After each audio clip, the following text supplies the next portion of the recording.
কথা। তার আগে বলি, বাংলাদেশে রাশেদ খান ওনার কামড় খেয়ে জলাতঙ্ক রোগ হয়েছে নাসিরউদ্দিন পাটোয়ারি।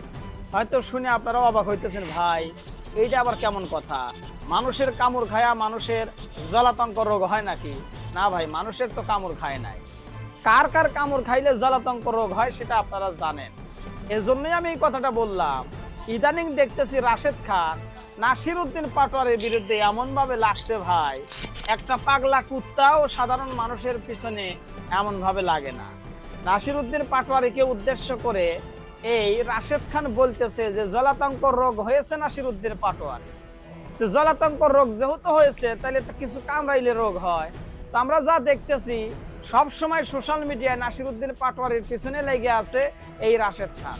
তার মানে নিশ্চিত নাসিরউদ্দিন পাটোয়ারি দৌড়াইতেছে, কিন্তু রাশেদ খান তারা যায় খাবলায় কামড় দিছে। আর এই কামড় দেওয়ার কারণে জলাতঙ্ক রোগ হয়েছে।